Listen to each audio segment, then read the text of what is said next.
Hello and welcome back, and hope you're all tuned in around the world, underwater rugby fans. The next match coming up here in the Euroleague is between Tampere and Ege. And Tampere is in blue, and the lineup is first number 2, Ege UWR. Number 4, Jussi Marttila. Number 5, Seppo Antola. Number 6, Alexei Hautala. Number 7, Riku Rikunen. Number 8, Reijo Rantamäki.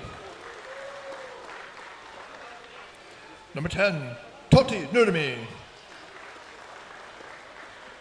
Number 11, Billy Pekkari. Number 13, Antti Salonen. Number 14, Heikki Lukko. Number 16, Teemu Peltari. And number 17, Juho Aalto.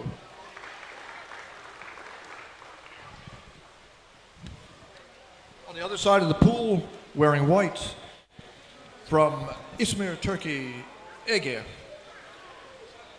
Number 1, Semih Özar. Number 3, Cihan Kipir. Number 4, Matteo Vanegas Rodriguez. Number 5, Ismail San Sanos. Number 7, Faruk Meric. Number 8, Mert Karakoc. Number 9, Mehmet Ali Chatke Ergen. Number 10, Hakan Togar. Number 12, Valentin Dresseli. Number 14, Mette Niluper. And number 15, Birand Nasimisalar. Today, the head coach is Hakan Togar. So,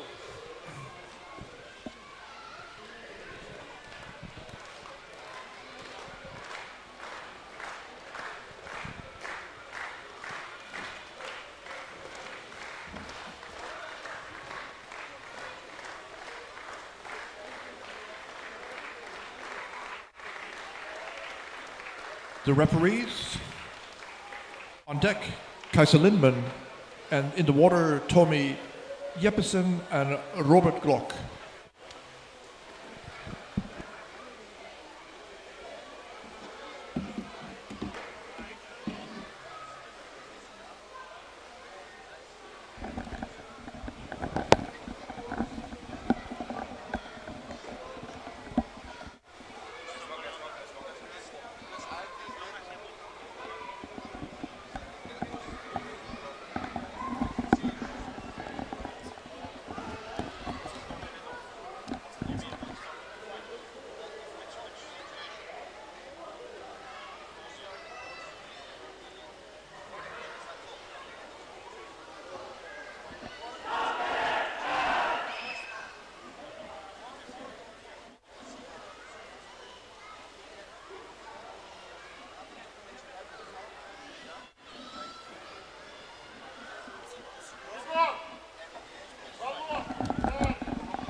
1 minute. Can you write it down for me? Okay.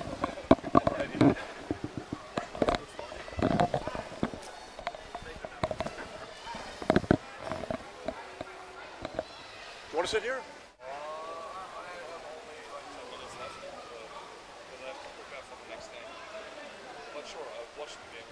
All right.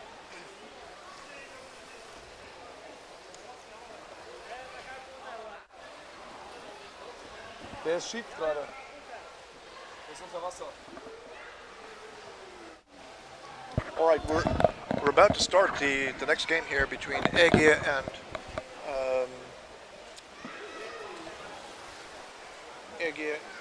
Tampere. So Tampere's not come with really their best team, and neither has Ege. So both the teams. I'm joined here in the booth. Hello, I'm Jan. I'm Blue from team Vienna, ready? and I'm the trainer of Vienna. White team ready. Let's play. So I'm joined in the booth here by Jan Kinderman. And Wait, it's something wrong with the signal. so Jan, this has been a really. Sure. I should get you a chair here. It's been an exciting day. Sure has. And we haven't seen a fight like this in underwater rugby in years, or this scale, I don't think. Yeah, no, that was really something different, because normally it's kind of a peaceful sport anyways, because we tend to be a small community, everybody kind of knows everybody, and eruptions like this are really not common. So it's a bit sad to see that it had to came to this point. And you've just been talking about it with other players and referees, and there's going to be some kind of decision about the penalties that the players who were involved in the fight are going to suffer, and we'll bring that to you as soon as we can. But we don't have any sound. I think one player, above water. Ege Alto, he told me, he said, I don't like fighting, and the players who threw punches after the match, they should get a 3-game suspension, in my opinion. That was what Ege Alto said. He's the player with Tampere. So you were watching on TV the match? Yeah, I did watch it. And did you feel that there was some problem with the roughing that led to the escalation, or? Yeah, it's really difficult situation like this, because the game was obvious that it was going to be very intense, because obviously Beta thought if ever they can beat Molde, it was going to be today, because Molde was not at their best, and so that was already a predisposition for the match. That was kind of important for the derailment.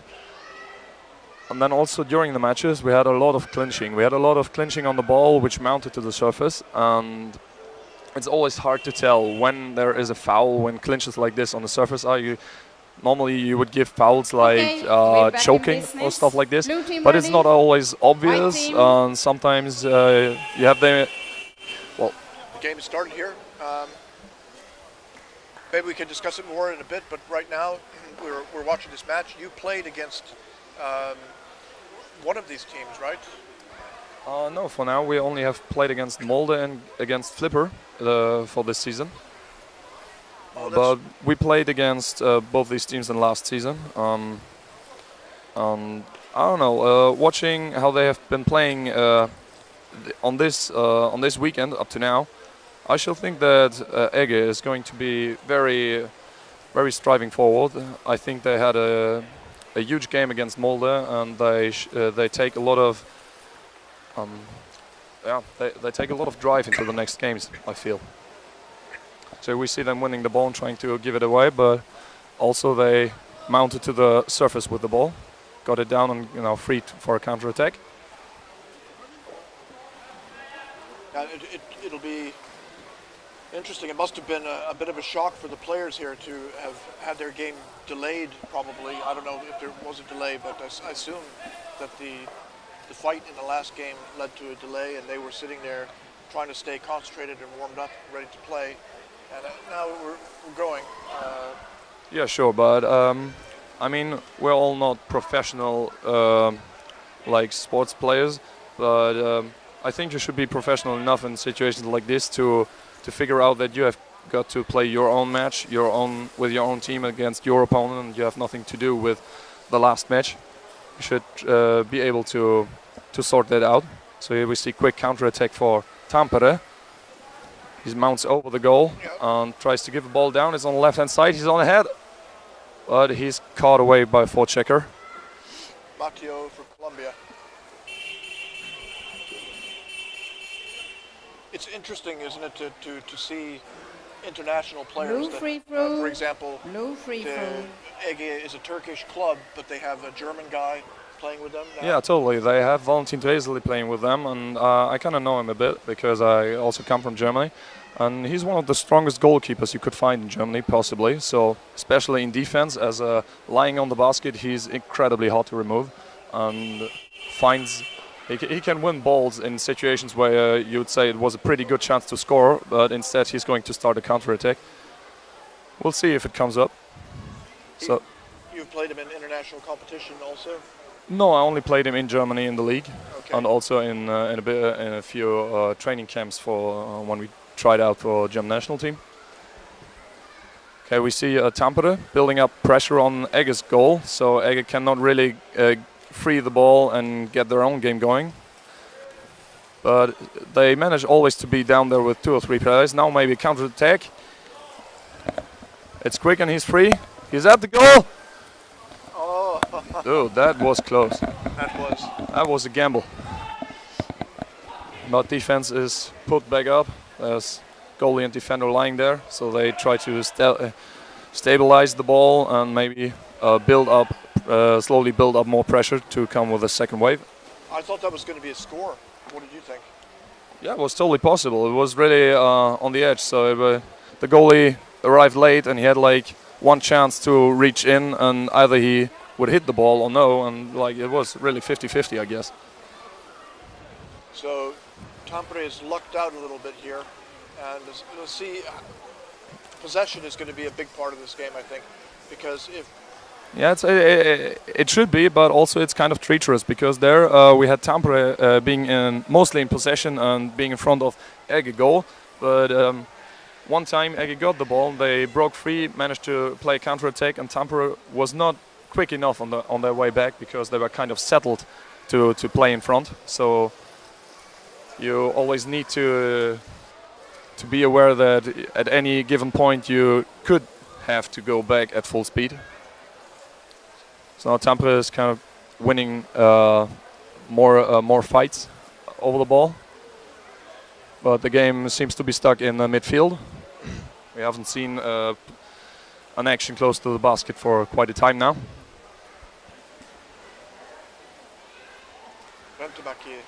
is a very tough Okay, there's Hakan, he's really quick. Yeah. Also scored an awesome counter-attack goal against Molde. There's a possibility, and they give it back to the left-hand side. It's Hakan under the back of the goalie. Wow, he couldn't score. That was strong by the goalie. You got a chair, good, thank you. He's grabbed onto the jersey there to pull him. So it's tricky to be a referee. You saw that there, that he grabbed the jersey or the pants. Yeah, it's also it's tricky in the first place to see stuff like this, and then also it's difficult to see, like, did he do it on purpose or did he let go after a second just when he realized, oh shit, I got the jersey? Yeah. And then you're not supposed to give a foul, and then it's really difficult to judge the situations, not only to really see what happens, but also to interpret them. Yes, you don't want to make the game really slow with fouls every second. Yeah, sure. So referee, the first thing that referees have to do, they have to protect the players. So that's the first thing, and the second thing, they have to keep the game flowing. Wow, there's a good situation down on the goal, but the pass was caught by the defender, who's now clinching the ball up to the surface, trying to find a pass. Wow, that's risky. Ege got the ball back, but defender is up there. I would say that was a really good play by Ege there around the basket. They had a plan that the players were going to come in and pass quickly. They were not going to wrestle and fight without any result. Yeah, no, they sure came in, and they were clear about that. Not the first guy who comes like close enough to the goal was going to try and score. They were trying to bait the defenders a little bit away from the goal and come a bit in waves. Okay, a ball drops down in midfield, but Ege recovers it. Can they start a counter-attack? I think the counter-attacks of Ege seem really good. That's Shihan, he's on the open goal. It's in! He's quick enough. Yeah. So that we saw 1 or 2 dangerous counter-attacks for Ege, and now they scored. So that was kind of was lying in the air, kind of. White goal scored by number 3. So it was scorer number 3, Chihan Keeper, who is also the main scorer, the top scorer of Ege team. And you can see he's very quick and also very energetic when he swims the counter attack. It's really hard to grab a hold of him. That's it's not only about speed when you go on a counter attack. It's also about how hard it is to grab hold of you, and he does it really well. He's a star. Yeah, totally. He really sniffs the possibility to score, and he's always down there when they get the possibility. Little close camera work there. Well, we had a little rumble around about the cameraman. Yeah. Which actually is interesting for the viewer. I think that it's more dynamic. It's certainly better than static cameras. So. Yeah, because also with static cameras you miss a lot of angles. Okay. Yeah, that was. He keeps the ball quite easily actually. Yeah. Even though he was surprised by somebody who came in. Okay, it's Hakan with the ball. He gives it over the ball, over the goal. They try to come back down. Can he score there? Okay, no, defender is back in position. Yeah, Tampere is having a hard time trying to get some possession going and trying to bring their own pace into the game. Whenever they win the ball, they are being attacked immediately, and Ege tries to win the ball back. Now it's blocked free. Can he score there? Oh yeah, he scored. He was actually thinking about getting up, but then he saw that his teammate placed a beautiful block in the middle, so he just turned back down again and scored. Yeah, that's. I would say there's no sign that Tampere can change the way this game is going now. No, until now they seem to lack answers for the problems they're faced with. Yeah. I think it's a lot of physical stuff, because the Ege players are really strong. And yeah, it's kind of hard, because every time you wrestle one-on-one for the ball, for the players who wrestle against Ege players, it's tiring. They won a lot of balls in defense, but it was mostly, say, the forecheckers for Tampere who won the ball. But the defenders and goalies couldn't really start to help them to push the ball out, because the ball was always very close to the goal and was always in danger of getting lost again. So they kind of hesitate to leave their post in order to help their teammate. Yeah, that's really a tough decision. Every goalie and defender knows. Well, that's choking right there. Maybe I could call choking on this one. Well, he's got his head anyway. I would say that it's free again. It's attack on the head. So Tampere maybe now can establish kind of possession in front of Ege goal. So yeah, that seems to be good. I think they should try to really calm the game down a bit, because if they start to play the counter-attack game, I think they're likely to lose. The speed aspect will... Yeah, Ege already showed us several dangerous counter-attacks, and we have Chihan winning the ball again, trying to bring it forward. Oh, they're coming over fast. They're good swimmers. Oh well, the pass drifted off a little bit, but can Tampere establish possession from here? Well, that was a nice play between his own legs there, but the pass was dubious. Yeah, it's too bad. He had a player... Yeah, he had a player up front, but he didn't realize it. No, he didn't. So there was somebody in perfect position.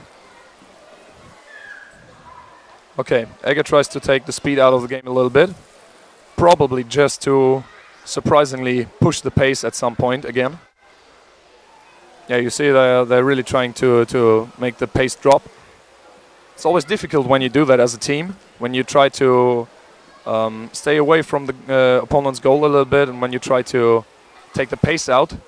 It's always difficult to, meanwhile, hold up the intensity and the concentration, because when you're moving very quickly, you're concentrated, no problem, you're focused. But when you're trying to take the pace out, it's always difficult to stay focused. We see that a lot, actually. So yeah, it's a kind of an open match right here. Ball goes on both sides, but doesn't get close to any goal right here. Do you think that sometimes players think to themselves, my teammate scored a goal, or I want to score a goal, and then the thought of scoring a goal becomes too big in the player's mind? Yeah, I think that's... I don't know if that's really a personal thing. Okay, we see Ege trying to push the pace again. Coming in He's from above. Yeah, he's 2 on 3. He kind of tries to drill in. He's got huge arms. Like when he has the ball in the armpit, it was Chian Keeper from the captain of Ege. When he has the ball on the armpit and keeps moving like this, it's very hard to get it loose. Okay, it's a 1 on 2. Forecheck also comes. They give the ball to the top and attack from top to the goalie. So you think individual players need to have to concentrate on the team? How sometimes you need a player Here we who's see Ed not again. a big goal scorer to step it up. Well, yeah, I sure think that comes up, but I think mostly what comes up is, okay, we have a player who seems to be injured. It's number 7 from Ege. Seems like he's staying out of the water. Maybe he has trouble with the ear, I guess. Yeah, I think teams kind of have the problem when the game is open like this, and like it's always a back and forth. Sometimes the players feel like it should be way easier to score than it actually is, and they tend to take a lot of risks because they feel, oh, I could easily score, but they tend to forget that, okay, the other team could also very easily score. Okay, Ege again tries to establish a game close about the basket of Tampere. Tampere still did not find a long-term recipe against the onslaught of Ege. Okay, we see number 7 of Ege, Faruk Meric, who obviously has a problem with his knee. So He could have hit it on the wall, or yeah, maybe this, or it basket, was yeah. bent over. Yeah. Could be. Yeah, Ege tries to establish the game in front of the basket and now tries to push in with, let's say, slow little phases of pause. They take little pauses of like 10 seconds and then want to go back in again. Okay, that's rough scrambling on the surface. The ball seems to be free again. Also, again, it's in Ege hand. And it was Chihan trying to score from underneath. Mostly he does, and this time he was pulled back a little bit by a forechecker, I guess, but Ege keeps up the pace. This can't be fun for Tampere defense because they really have a rough time for every second they manage to not be scored against. Like this, he won the ball, but he's immediately clinched. He can't get a pass away, and there's more Ege players around him than his own teammates. And you see the goal, he was still at the goal, so he was unsure about, could he go away? Could he try to get close to the ball to get a pass and start a counter-attack, or was it too dangerous? And I think that's a big problem for the Tampere defense here, because Ege, whenever they lose the ball, they immediately try to recover it, and they are very good at it, so that's a big problem for Tampere defense here. The forechecking is pretty intense. Yeah, sure. So Ege is really an intense forechecking. Maybe here they could keep the ball. No. It's Ege again. Can they get a good pass up front? No, it's Dylan. No, I think that Tampere will not come up with an answer. Oh, there's a breakaway here. There's a breakaway, but he's alone against 2 players who were is that, perfectly in time. Okay, ball punched away, but it's... Was it Rico then? I don't know.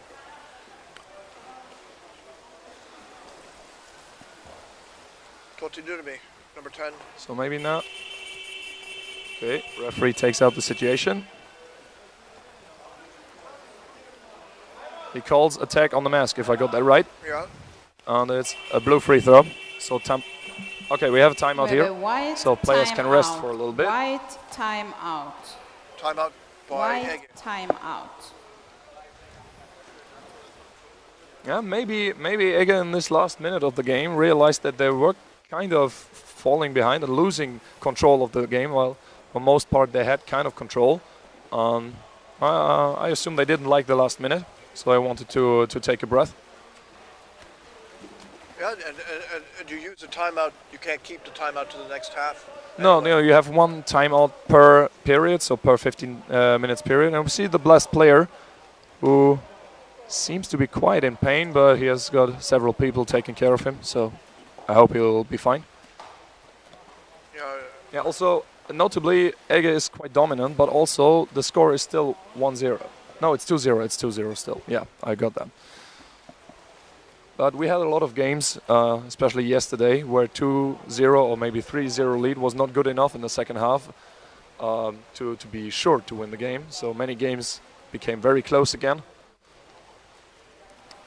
Notably, Ege themselves, they turned a 0-3 trail against Molde into a 2-3, where they were quite close to equalizing.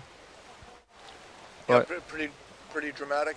Yeah, sure. I think they are pretty much aware of the fact that a 2-0 is not really a comfortable lead at this point, equipment. especially with free throw for Tampere. And here the game starts again. But yeah, you see really aggressive forechecking by Ege players. I think there was 2 or even 3 Ege players forechecking. Referees halt the action. Okay, gets up, so he seems like he wants to speak to a player. We have a white 9. Warning, white 9 for kicking, and we have a blue free throw. Was number 9 had a warning for what? No, It's number for kicking. 9. Kicking. Okay. It's White number 9, warning, kicking, and we have a blue yeah, free white number throw. 9. That's Ergen. Yeah. Mehmet Ali. Yeah, Ergen. Ergen. Like his first name is Ergen. If you call him Ergen, that's the easiest. So it's the other way around here. Yeah, Turkish names you can never be 2 sure which is the first name meters, actually. 3 seconds. We have a new blue free ball.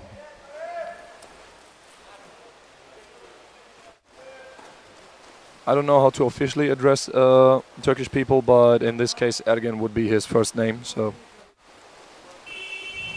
okay, another free throw. So now Ege lost a bit of control, and Tampere seems to be very energetic and strive for the goal here.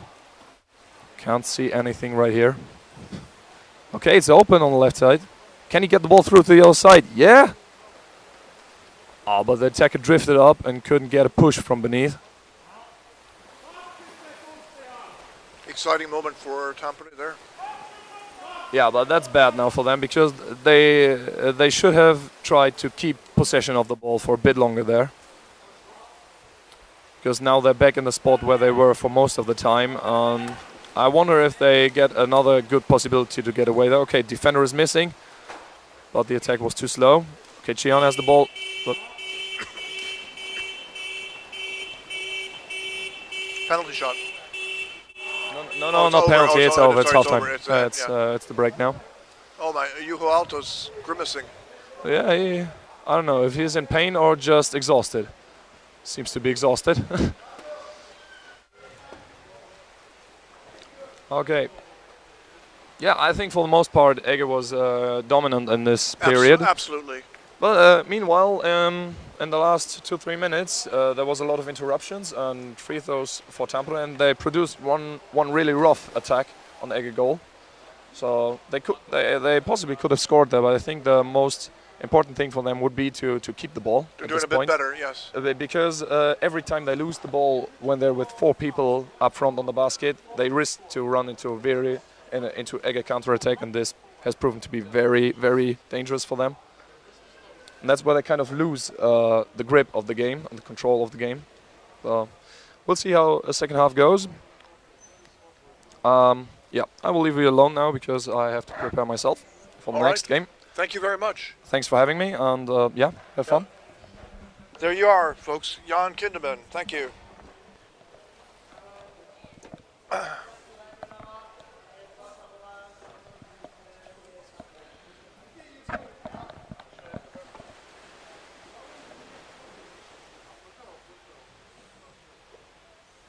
Well, we're at halftime here in the Ege Tampere match, and I'll try to find out what the consequences of the altercation in the previous match will be for the players, but my understanding is that some have received suspensions from play for between 1 and 3 games, but that's not official yet, and I'll try to get that.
One minute. 1 minute.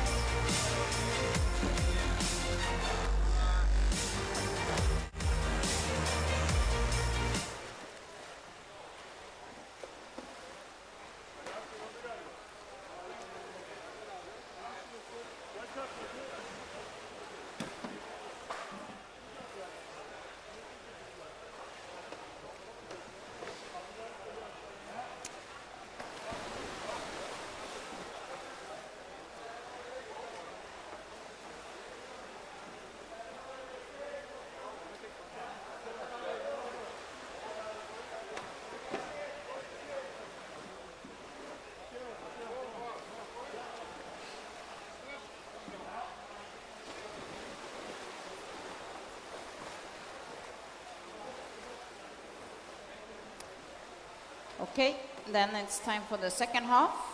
White team ready? Blue team ready?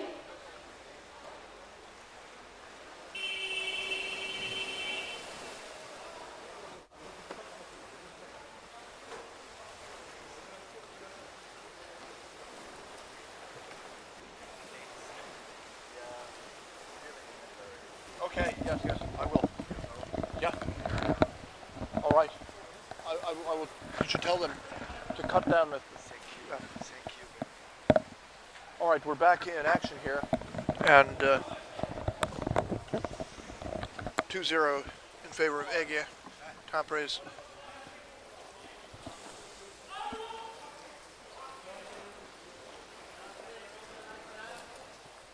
Just to let you know that the altercation, the fighting that occurred at the end of the previous game between Molde and Beta will result in match suspensions for some of the players.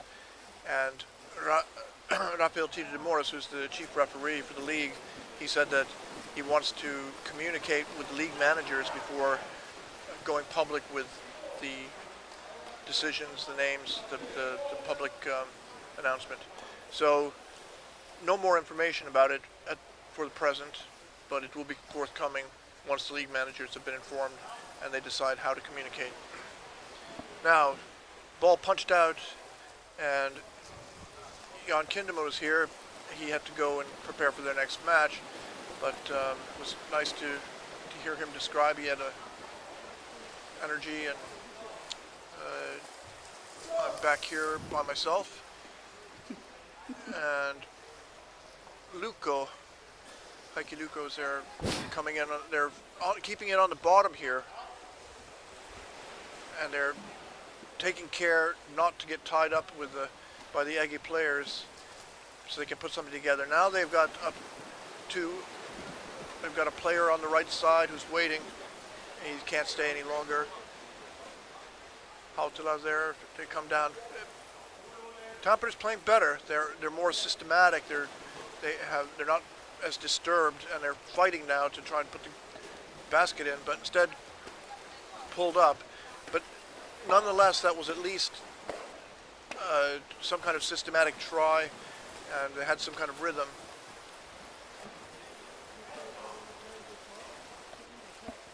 Now they're back on defense. They have to chase down the Ege players. And it's not easy to get the ball from them because their guys are really strong. And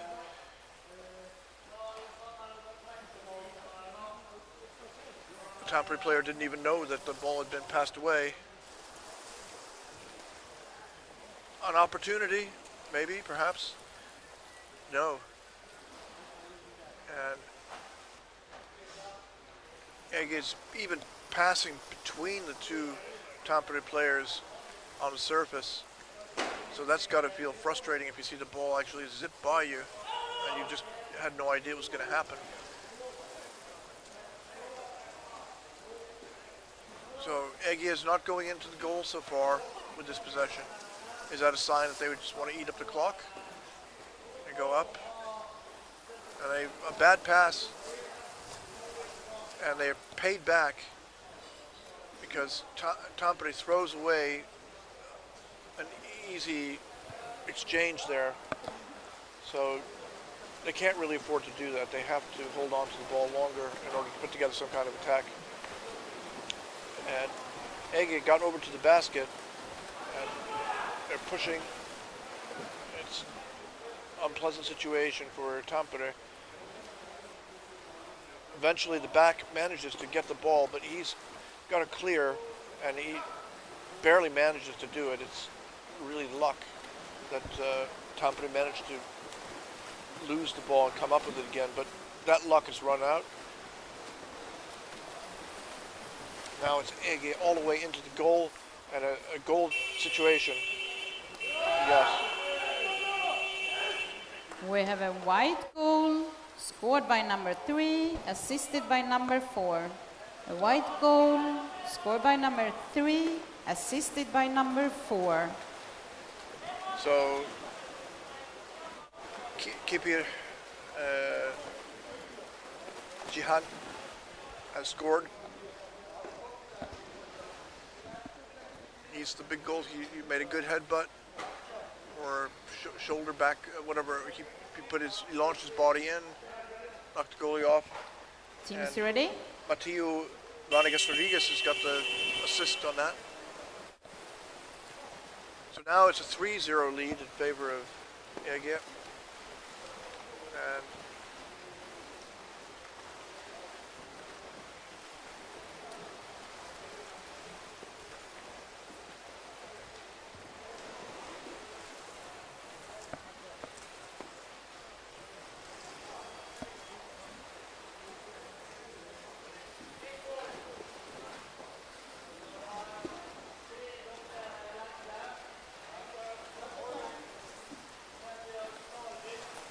coming in from above, but he passes back towards the center, and Ismail Ganas couldn't hold on to it.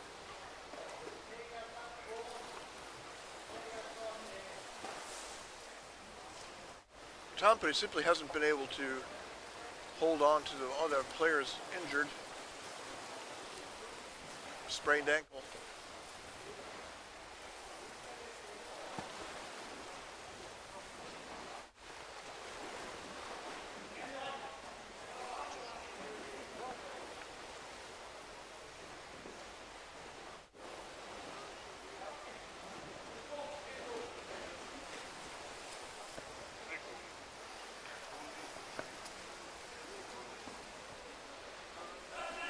Ege unthreatened over by the side there, and they're passing rather easily amongst themselves. And if the Tampere players commit to forechecking, they might find the ball pass right by them, in which case they're going to go down 4-0 instead.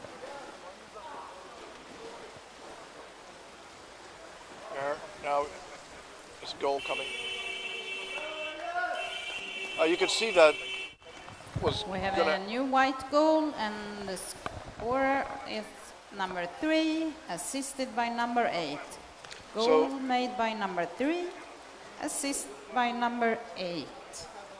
Jihan Kipir scored again, and I knew he was going to put it in. Once he had that angle, he had the bottom for his knees to push off, and he knocked away the goalie's head with his head, and it was a score. It was a sure thing.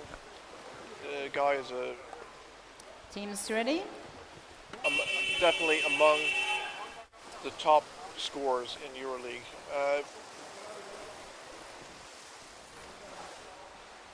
In fact, I wrote an article about it last season, that he had a huge number of goals. He set the record for the most goals in a single match. And you could say that he scored against a weak team or something like that, but even if it's just a practice exercise, these are good players. They're just to execute like that's not that easy.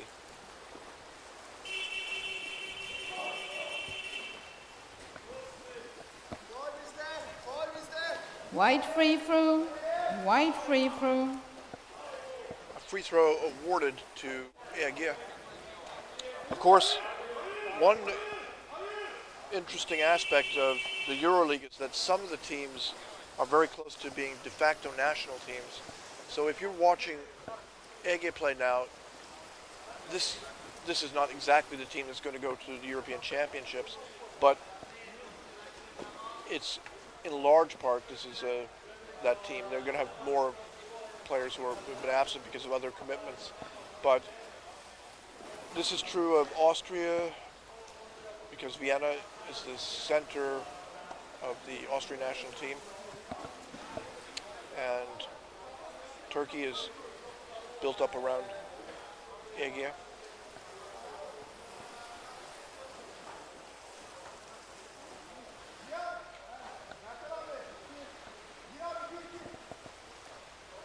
Other countries like Australia, they have big cities and clubs in different cities, so it's hard to say who the national team is going to be. Oh, now they've got a chance. It could be a goal. Yes. We have a blue goal scored by number 8 and assisted by number 10. So scored by number 8, assisted by number 10. And it was a blue goal. And we have a white timeout. White timeout. Totti Nurmi delivered the ball to Reihu Rantamäki, Timeout. and he put it in with a lot of certainty there. Here you can see the replay. This is a really a classic goal, two players combining, and he got his hand underneath, he held the ball there, pushed up, and off the goalie went, and the ball dropped in.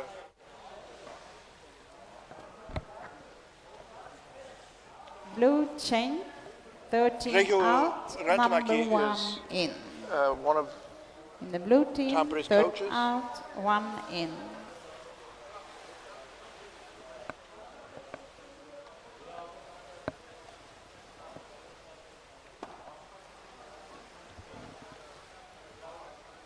So is that a sign that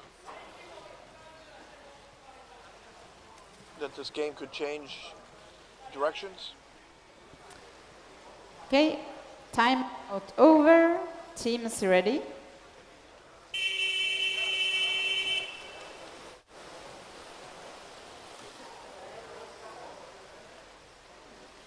with 6.5 minutes roughly remaining in the game, a 4-1 lead could be whittled away. Tampere could make a comeback. They've got one score. It's a sign that they could change things, but they've got quite a ways to go, and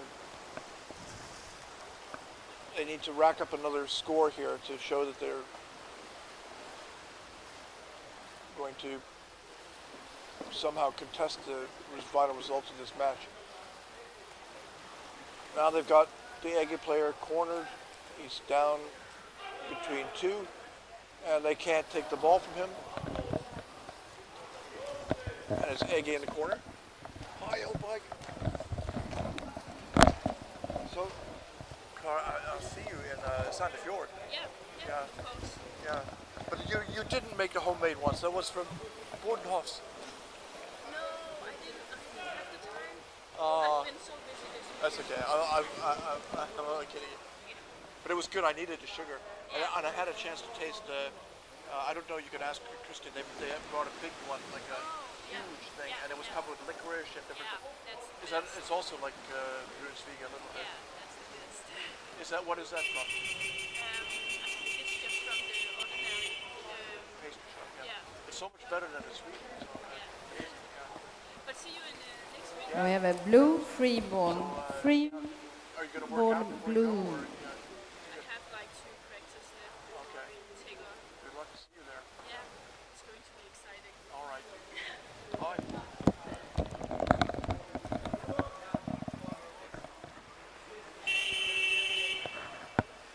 Sorry about the interruption there. One of the juniors who's going to play in Norway, stopped to say hi. Claudia Madsen. And she's going to be playing in Sandefjord.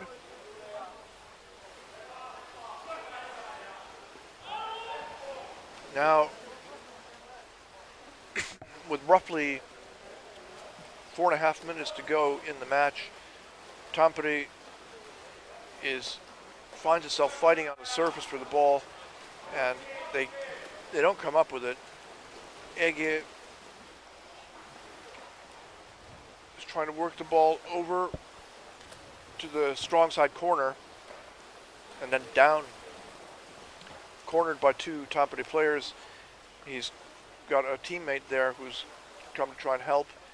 They're floating up, and once they reach the surface, Tampere players have gotten underneath and they've taken the pass, so they've stabilized the situation. And I don't see really Tampere turning things around if they don't score soon, and they have to get the ball away from Ege.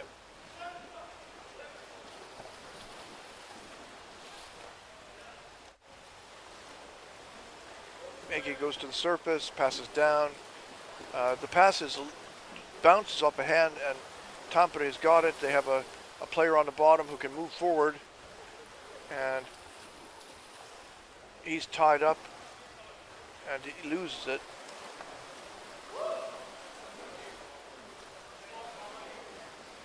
And they're great ball handling skills, good control.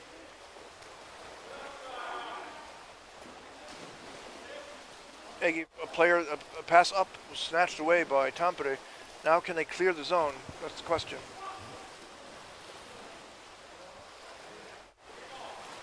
They have not.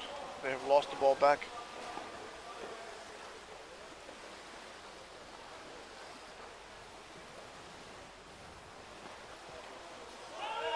German international Valentin Dresseli held the ball, passed it, and they kept it in possession. Coming over, a long pass down. Again,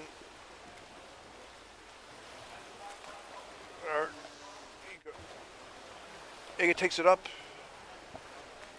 and then back down in the corner. 2 minutes, 20 seconds remaining in the match. We've pretty much reached the point that it's difficult to even imagine how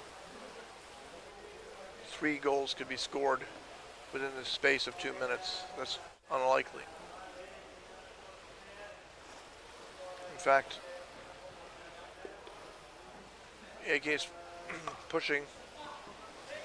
They don't manage to get the ball in, and Tampere loses it and finds itself, and they lose it back again. Tampere is really struggling. But here's an opportunity, a 3-on-2, but taken by Ege. The Ege player drifts to the surface, and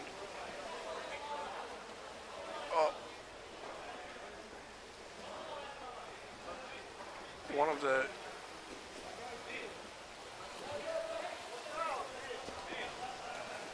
Tampere players is passed out.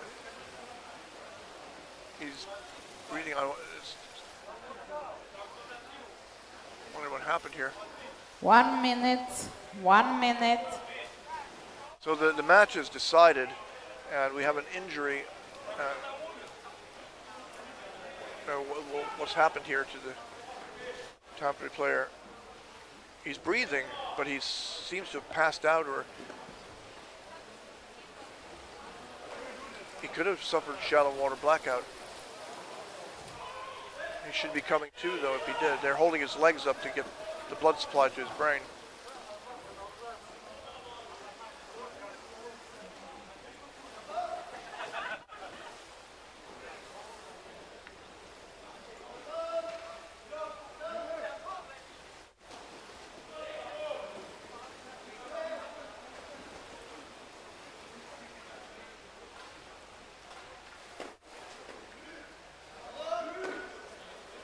Well, I hope he's okay.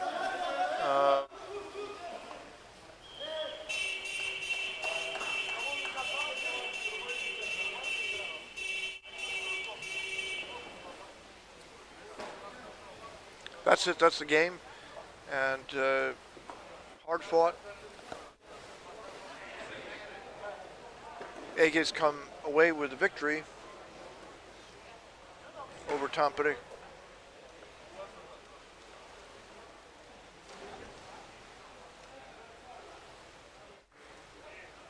Now the players recovered consciousness.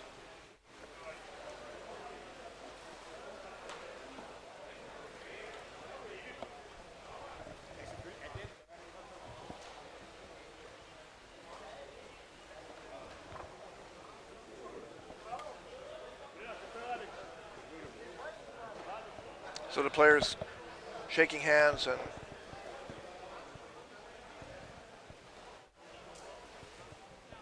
that's the match.